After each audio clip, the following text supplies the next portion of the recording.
Donc dans la vision du président, il a essayé d'informer que la nécessité aujourd'hui, la voie à suivre pour sortir de ce gap énergétique est le mix énergie, qui consiste simplement à exploiter les énergies renouvelables, que sont le solaire, l'énergie éolienne, l'énergie qui vient des déchets, etc. Et si aujourd'hui nous arrivons dans sa vision à avoir 22% de notre consommation nationale qui vient de ces énergies, de cette énergie, mais c'est 200 mégawatts qu'on va injecter dans le réseau national.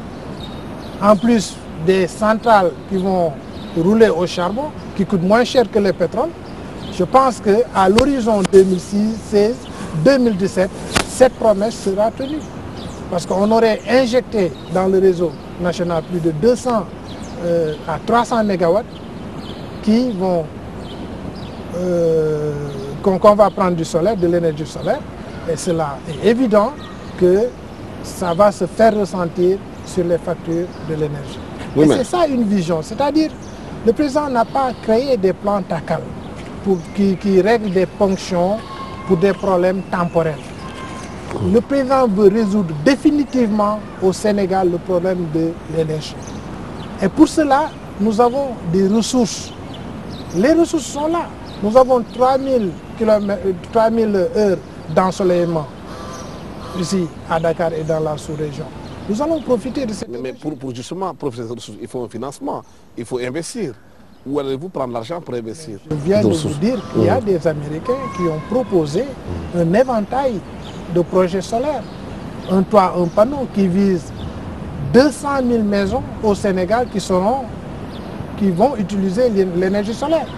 C'est le protocole qu'on va signer.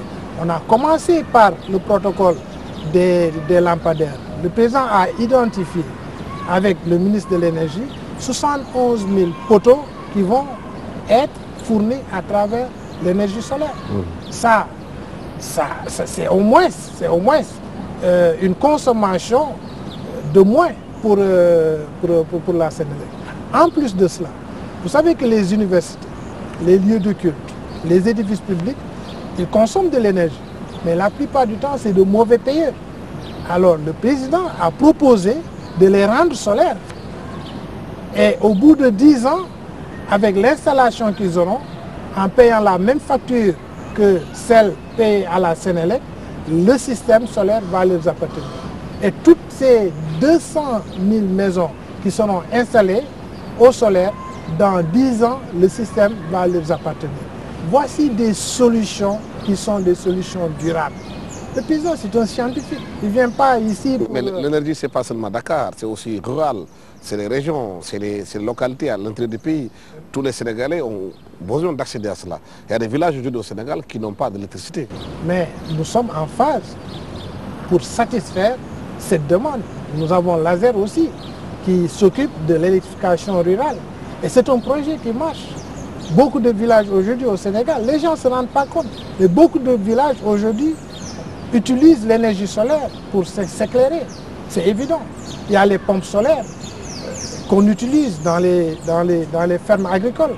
Il y a les systèmes solaires qui sont installés dans des fours pour etc., la cuisson. Donc je pense que si nous cheminons vers la réalisation de ces projets solaires, nous aurons apporté une bouffée d'oxygène à la Sénélec qui aujourd'hui vraiment s'alourdit à cause de ces charges. Et surtout à cause des impayés. Écoutez, si l'université de Dakar, on installe un système de 1,5 MW, dans 10 ans, ce système va appartenir à l'université. Si toutes les 11 institutions d'enseignement supérieur suivent le même exemple que l'université, figurez-vous, c'est 25 mégawatts qui ne seront plus à la charge de la Sénélec. Et voici maintenant dans tous les secteurs la vision du chef de l'État. Le président n'est pas venu, comme je vous l'ai dit, pour faire des solutions temporelles. Il a une vision de moyen terme, une vision de long terme pour résoudre définitivement le problème. Parce que quand même, il va avoir son premier mandat. À la fin de son premier mandat, il va demander le suffrage pour un deuxième mandat. il prévoit durant ces 10 années de régime, hein, de ne plus avoir des problèmes d'électricité au Sénégal. Et c'est ça la vision du président. Il n'est pas là pour simplement la première année ponctionner beaucoup d'argent dans l'électricité et au bout de 6 mois ou bien l'année prochaine on va retourner sur les délestages. C'est pas comme ça qu'on gère. Gérer, c'est prévoir. Alors je pense qu'aujourd'hui c'est évident que des axes sont posés dans plusieurs secteurs et au bout de ces prochaines années, nous allons voir le fruit qui va être là-bas, qui va servir les Sénégalais et qui sera d'intérêt vraiment public à la nation. L'autre intérêt pour les Sénégalais, c'est les mines dont vous avez le portefeuille aussi auprès du président. Les Sénégalais se demandent aujourd'hui qu'il y a des contrats qui avaient été signés avec Kumba Ressources, avec ArcelorMittal, et que semble-t-il l'État du Sénégal doit payer par rapport à ces sociétés. Où en êtes-vous avec ce dossier? Vous savez, il y avait beaucoup de licences, beaucoup de négociations et conventions minières qui ont été signées, non pas seulement sous le régime de Abdoulaye Wade, mais sous le régime de Diouf, et qui n'ont pas été pour l'intérêt de la nation ou bien des populations locales. Et c'est la raison pour laquelle, quand le président est venu en tant que professionnel du milieu, c'est un géologue, nous avons fait l'IST ensemble, il a commencé par installer une commission de revue des concessions, de toutes les concessions. Mais les contentieux que vous avez avec certaines sociétés? En y incluant aussi tous les contentieux. Ces conventions sont revues aujourd'hui. C'est certes, c'est vrai que l'ancien régime a fait des erreurs hein, en octroyant une licence à une société minière et arbitrairement annuler ce contrat à la faveur d'une autre société. C'est ce qui nous a valu aujourd'hui de payer de l'argent, hein, parce que nous étions condamnés à la Cour internationale et nous subissons aujourd'hui ces erreurs qui ont été faites. L'État paye combien? Combien l'État paye? L'État paye, je ne sais pas exactement le nombre, je ne veux pas spéculer, mais l'État paye de l'argent aujourd'hui à ces sociétés, qui est simplement la faute de gestion du régime passé.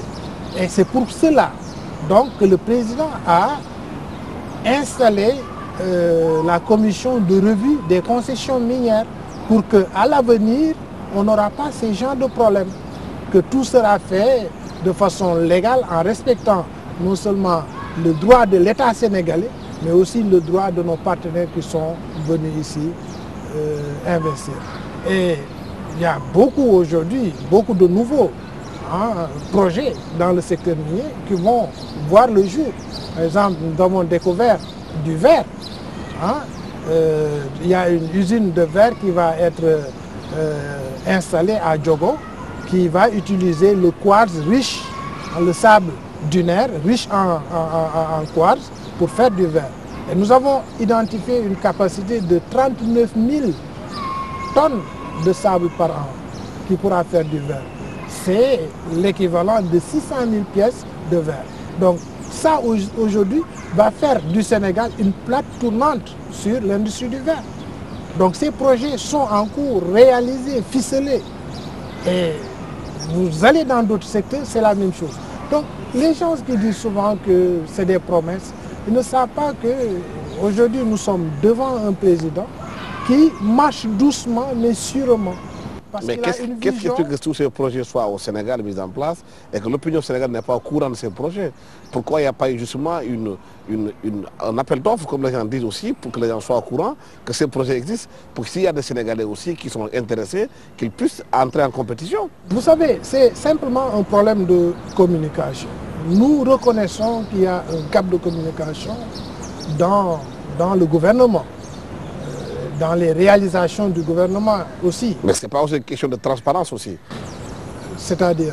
C'est-à-dire que les gens ne sont pas au courant de ce qui se passe pour qu'ils puissent, s'il y a des Sénégalais qui sont intéressés par ces projets, entrer en compétition. Vous allez dans les sites des différents ministères, vous allez trouver ces projets.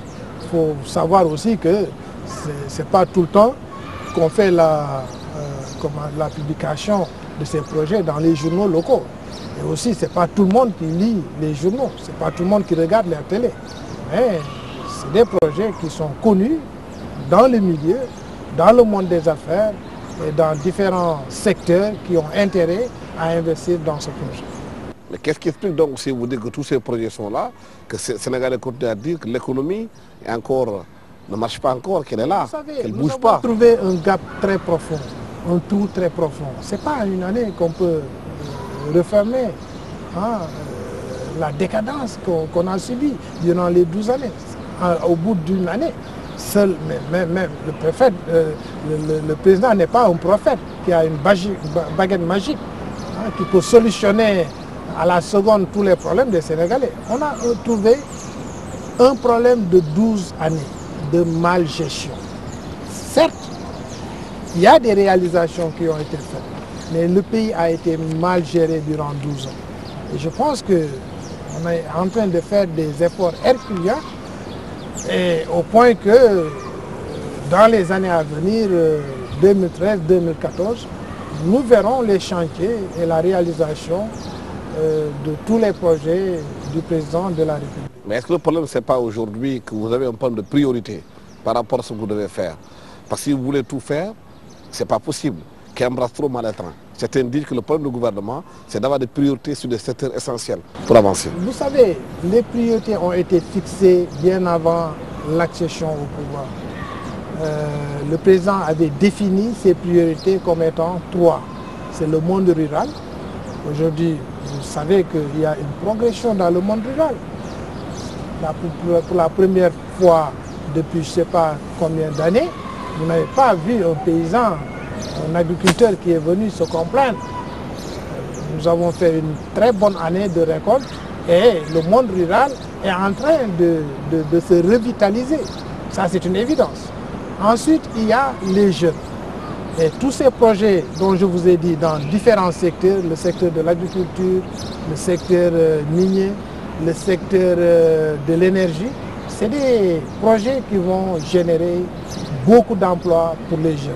Et en plus, les femmes, je pense qu'aujourd'hui, en regardant les projets du ministère de la Femme et les actions et activités de ce ministre que je salue au passage et que j'encourage vraiment sur son travail, vous verrez que les femmes ne sont pas laissées en rade.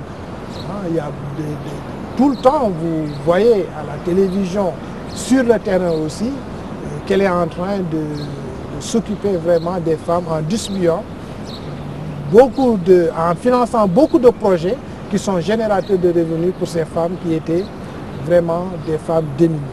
Ça vous dresse un joli tableau, mais à l'intérieur au Sénégal aujourd'hui, si on parle Dakarois, certains citadins, beaucoup estiment que les choses ne marchent pas, que les temps sont durs. Je pense que les temps sont durs, effectivement. Pourquoi? Parce qu'on vient de 12 années de vraiment, vous savez, les 12 années qu'on a vécues, il y avait une mal-gouvernance dans ce pays.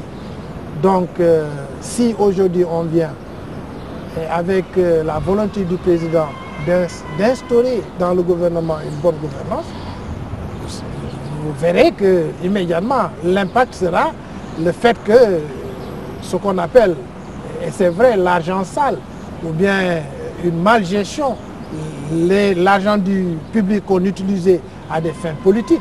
Vous savez, par exemple, l'ancien régime avait l'habitude de distribuer des millions, ça c'est pas un secret, aux politiciens pour faire des meetings, prendre les citoyens, les amener dans des bus, acheter des t-shirts, etc. Mais tout cela, c'était de la gabegie. Aujourd'hui, le président a fait un arrêt sur cette façon de gérer le pays. Et nous tendons un peu vers une bonne gouvernance des institutions et du bien public. Et ceci fait que cette année est très dure. Mais dans les années à venir, et je le dis tout le temps à mes amis, si dans 3 ans, dans 4 ans, toute personne que vous verrez édifier un immeuble, soyez certain qu'il a gagné à la sueur de son front. Et c'est ça qui fait un véritable développement et qui sera un développement soutenu. Le président voudrait que tout Sénégalais qui est travailleur, à la fin de la journée, puisse y gagner son compte. Mais ce n'est pas des gens assis et qui dépendent simplement de la politique, en faisant de la politique politicienne simplement, de beaux parleurs qui savent secouer les foules, à qui on donne des millions ou bien des milliards pour construire. Ça, c'est fini dans ce régime-là. Oui, mais pour l'opposition aujourd'hui, ce qui se passe, c'est que vous ne savez pas par quel bout prendre le pays. C'est à cause de ça que l'argent ne circule pas. Mais vous avez dit l'opposition, donc le rôle c'est de s'opposer. Mais nous savons qu'aujourd'hui... Et de faire des critiques aussi dans la gestion du pays. Des critiques, nous acceptons les critiques. Mais aujourd'hui, au vu des efforts dans tous les secteurs, nous savons que le président vraiment a posé les axes pour mettre le Sénégal sur la voie de la bonne gouvernance. Mais en plus de cette voie de bonne gouvernance, pour pouvoir, dans les années à venir, tous les travailleurs sérieux qui dépendent de leur fonds et de leur intelligence, qu'ils puissent gagner à la fin de la journée et édifier des immeubles qu'ils gagneraient honnêtement à la sueur de leur fonds. Mais vous critiquez tantôt... Et c'est ça la République. Mais vous critiquez tantôt cette façon de faire de l'opposition qui était là, de la nouvelle opposition qui était là au pouvoir avant. Mais pourtant, quand on regarde la situation politique aujourd'hui au Sénégal, la transhumance aussi, on l'aperçoit vers le camp du président. Mais le président ne peut pas fermer ses portes. Il est au pouvoir. Le président aussi ne gère pas la volonté des individus. Si la mentalité sénégalaise... Mais ce sont des pratiques que les Sénégalais avaient condamnées. Mais on le condamne tout le temps, mais le président ne va jamais fermer sa porte. Peut-être ces gens-là qui vont venir vont se plier à sa façon de faire, à sa méthode de faire la politique. Parce qu'il faudrait... vous voyez, et c'est ça le problème. Malheureusement, nous n'avions pas un système éducatif au Sénégal depuis très longtemps qui forge le citoyen et qui essaie de former ce citoyen qui est acteur de développement, ce citoyen qui est démocrate, légal, humaniste et qui respecte le bien commun, malheureusement. Parce que la succession des régimes que nous avons... Oui, mais est-ce que aussi vous encouragez aujourd'hui la transhumance en recevant ceux-là qui ont été rejetés par les Sénégalais? Ce n'est pas une façon vous-même de cautionner ce que vous combattez hier? Mais écoutez, cela dépend de la façon de transhumer. La transhumance, c'est transhumance. Non, attendez. Déjà, le mot n'est pas approprié pour des humains. La transhumance, on le connaît sur... C'est parce que c'est une ville pratique. Justement. Bon, donc moi, je pense qu'aujourd'hui, le président a un parti politique. Il a aussi une coalition qui l'a aidé à accéder au pouvoir. Mais si des gens aujourd'hui sentent la nécessité de venir, parce qu'ils ont cru maintenant, peut-être très tard, mais il n'est jamais très tard, ils viennent de croire au programme du président, au point qu'ils ont décidé de venir soutenir ce président, le président ne va pas les arrêter. C'est le président de la République, de tous les Sénégalais. Donc, si aujourd'hui, des gens reconnaissent que son programme Yoonu Yokkute est porteur d'espoir et que c'est la solution pour la nation sénégalaise, je pense qu'il ne va pas fermer cette porte. Vous l'appelez transhumance, vous l'appelez peut-être, je ne sais pas quel autre mot que vous allez inventer, mais il n'est pas question de fermer les portes de l'APR ou bien de la coalition Macky 2012 qui l'a porté au pouvoir. Mais justement, la coalition Macky 2012 est minée par des dissensions internes aujourd'hui, où les partis ne s'entendent plus, on va vers les locales, les problèmes sont là. Vous savez, la coalition n'échappe pas à la règle de ce qui se passe dans les autres coalitions. Nous avons un problème de gestion. C'est la coalition qui a porté au pouvoir le président de la République. Elle devait être à l'avant-garde de l'arène politique sénégalaise. Mais vous la voyez absente partout. Dans les débats, vous la voyez absente dans les manifestations, dans les activités politiques, qui devraient être vraiment... Cette coalition devrait être le bouclier du président. Donc elle doit être vivante, animée. Et c'est ce qu'on ne constate pas. Et ceci est dû à une malgestion de la coordination qui est aujourd'hui au devant de cette coalition. Est-ce que vous n'êtes pas piégé aujourd'hui, justement, le président lui-même, par rapport à cette situation de coalition de façon plus globale avec Benno Bokk Yakaar, où le parti du président est complètement dominé par la coalition? Et c'est ça où les gens font de l'erreur. Le président aujourd'hui est le président de Benno Bokk Yakaar parce qu'il a une coalition. Parce que Benno Bokk Yakaar, c'est les leaders des coalitions. Vous n'avez pas vu dans Benno Bokk Yakaar un leader qui n'a pas de coalition, qui n'est pas à la tête d'une coalition. Donc c'est parce que le président a sa coalition Macky 2012 qu'il représente dans Benno Bokk Yakaar. Et Benno Bokk Yakaar, c'est un projet politique qui a porté au deuxième tour le président au pouvoir et qui les a appelés pour venir gérer ensemble le pays. Et jusqu'à présent, il a tenu ses engagements. Mais cela ne veut pas dire qu'il a négligé sa coalition de départ. Et on est sûr, nous tous, c'est certain, que la majorité des partis qui sont à Benno Bokk Yakaar, la majorité des coalitions vont poser leur candidat en 2017. Donc ce serait vraiment une négligence de la part du président de pouvoir reléguer à l'arrière sa coalition de départ, qui va certainement être la même coalition qui va le porter pour briguer le mandat des Sénégalais. Vous prévoyez l'éclatement de la coalition Benno Bokk Yakaar, c'est ça? Comment? Vous prévoyez l'éclatement de la coalition Benno Bokk Yakaar? Ça peut ne pas éclater, mais il y aura une procédure, il y aura un temps où tous ces leaders de coalition vont se retirer pour préparer les élections de 2017. C'est évident. Mais justement, vous n'êtes pas confronté à un problème. À l'Assemblée nationale, vous n'êtes pas majoritaire. Nous ne sommes pas majoritaires à l'Assemblée nationale. C'est une coalition qui est majoritaire, c'est la coalition Benno Bokk Yakaar. Mais cette coalition peut naviguer jusqu'à la veille des élections de 2017 et chacun va porter son candidat et revenir pour reformer cette coalition pour voir comment est-ce qu'on va gérer le pays. Mais c'est une coalition qui est gagnante. Et c'est une force politique aujourd'hui incontournable dans le débat national et dans l'arène nationale du pays. Donc, c'est une aberration de penser que le président, dans ses conditions et dans sa position, en tant que lui aussi leader d'une coalition, qui est à la tête de la coalition comme tous les autres leaders de Benno Bokk Yakaar, au point de négliger sa propre coalition de départ. Ça n'a pas de sens. Mais est-ce que justement vous les politiciens de faire un faux calcul en oubliant aujourd'hui que ceux qui ont élu le président, la plupart d'entre eux ne sont pas dans des partis politiques. C'est des citoyens lambda, ils font 65%. Quand on analyse les partis politiques au Sénégal, ils ne font pas plus de 1%. Oublier le citoyen dans cette analyse de faire la politique, et que ce n'est pas fatal. Mais ça, c'est la carte politique qu'on retrouve dans tous les pays. Obama, je vous dis, dans sa majorité, ce n'est pas le Parti démocratique américain qui l'a élu. C'est des individus qui s'effacent. Ce n'est pas tout le monde, Alassane, qui achète une carte de parti. Mais justement, on a l'impression que justement, dans votre analyse de la façon de faire la politique, ces individus qui vous ont élus sont oubliés au profit des partis politiques. Ah mais non, ils font partie de la nation.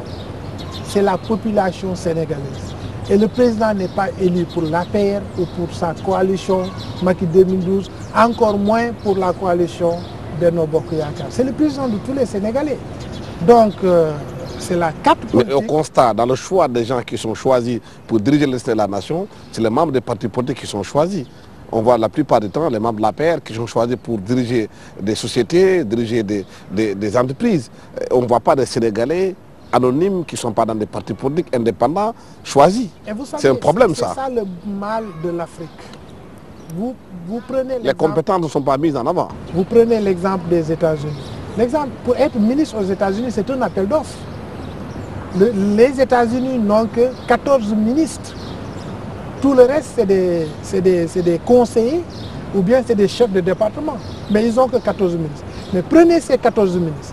C'est les plus compétents dans leur domaine dans le pays. Là-bas, on peut dire que la position de ministre, c'est un appel d'offres. On prend le meilleur pour le placer dans une position de décision suivant ses compétences, ses expertises et son expérience. Mais c'est totalement différent ici en Afrique. Ici en Afrique, tu dois être porteur, un porteur de voix, comme il dit. tu dois être issu d'un parti politique qui peut mobiliser un électorat en cas de besoin, etc. Et c'est ce qui fait notre sous-développement. Tant que nous n'aurions pas changé cette méthode de faire, aujourd'hui, moi par exemple, j'apprécierais qu'il y ait un appel d'offres sur des positions ministérielles. Parce qu'il est inconcevable que certains ministères, certains, par exemple, départements ministériels, qui vraiment a besoin d'un interlocuteur. Le gars qui est dans la position de décision doit être un interlocuteur avec des partenaires. Donc il doit connaître, s'il n'est pas le meilleur dans ce domaine, il doit au moins avoir la connaissance. C'est comme quand le président était ministre de l'énergie, c'était son domaine. Et vous avez vu toutes les réalisations en termes de forage qu'il a fait. Et jusqu'à présent, nous avons cet impact quand il faisait sa campagne à l'intérieur du pays. Et c'est ça le problème de l'Afrique. Est-ce que justement, ce n'est pas ce problème qu'a le président aujourd'hui? Beaucoup lui reprochent aujourd'hui le président d'avoir choisi certaines personnalités dans certains postes, pas parce qu'elles sont compétentes, c'est parce qu'elles sont militantes. Il a mis en avant le critère politique avant le critère de la compétence. Ça, c'est un grand problème. Est-ce que ces reproches lui sont parvenus? Je pense que s'ils lui sont parvenus, il va avoir une réponse à cela. Mais je vous dis, moi personnellement, mon opinion, c'est que tant que l'Afrique, certains pays africains continueront à donner des positions stratégiques qui vraiment requièrent... Mais parlons du Sénégal. Le Sénégal aujourd'hui. Il y a des postes de responsabilité aujourd'hui où les gens constatent qu'il y a des incompétences qui sont mises là-bas. Écoutez, je ne peux pas dire incompétence, c'est un mot un peu déplacé pour moi. Mais je dis que vraiment, tant que nos pays africains, ce n'est pas simplement le Sénégal. Vous verrez la même chose en Côte d'Ivoire, au Mali, etc. Mais tant que nous ne divorçons pas avec cette façon de choisir nos décideurs, qui doivent porter vraiment la compétence des positions qui leur ont été assignées, nous n'avancerons jamais en Afrique. Et je pense que si vous avez dit que c'est des reproches qui ont été faits au président, le président de la République écoute. C'est un homme qui non seulement écoute, mais il a cette volonté de dialoguer avec tout citoyen lambda qui a l'opportunité d'être devant lui. Et je pense que peut-être, s'il lui est parvenu de tels reproches, il pourra rectifier. Parce qu'on est juste à un an du pouvoir. Un autre problème aussi, c'est que quand, au premier tour, quand Macky 2012 a gagné le premier tour, avant de gagner le premier tour, on pensait que c'est la coalition Macky 2010 qui va gérer le pays. Mais quand on a vu qu'on n'avait gagné que 8 départements sur 45, donc nécessairement on avait besoin d'alliés pour avoir la majorité à l'Assemblée. C'est ce qui a engendré la création de Benno Bokk Yakaar. Mais on les a promis de gérer ensemble. Donc il y avait un certain nombre de portefeuilles qui étaient mis à leur disposition. Mais ce n'est pas le président qui va les imposer. C'est le chef de l'État. Il peut demander des compétences dans ces partis politiques. Demander à la coalition de lui donner des personnalités et même faire le choix de ce qui doit passer dans le gouvernement, parce que c'est lui qui est jugé. Ah mais c'était à la responsabilité de la coalition à qui on a donné des positions. Lui aussi, c'était sa responsabilité pour ses ministères de souveraineté de donner des positions à qui il veut. Mais est-ce que le président n'est pas en train de vouloir faire du neuf avec du vieux? Il faut lui demander, mais moi, ce n'est pas ce que je vois. Parce qu'aujourd'hui, la conception du neuf avec du vieux n'existe qu'en Afrique. Vous allez aux États-Unis, ce n'est pas une conception qui est vendue à la population américaine. Parce qu'on parle de compétences aux États-Unis. Quel que soit l'âge, le sexe, la religion, si la nation a besoin d'une compétence dans un domaine bien précis, on va chercher dans le pays la personne qui vraiment porte le profit de répondre à cette position pour la lui donner. Donc, c'est le mot que je peux dire. Merci Arnaud Koumandofène Diouf d'avoir été avec nous sur ce plateau de la TFM, surtout sur Question Directe. Merci à tous ceux qui ont suivi cette émission. Merci à l'équipe technique qui m'a accompagné pour la réalisation de cette émission. Merci à King Fahd Palace qui nous a prêté son jardin pour réaliser cette émission. Merci, au revoir.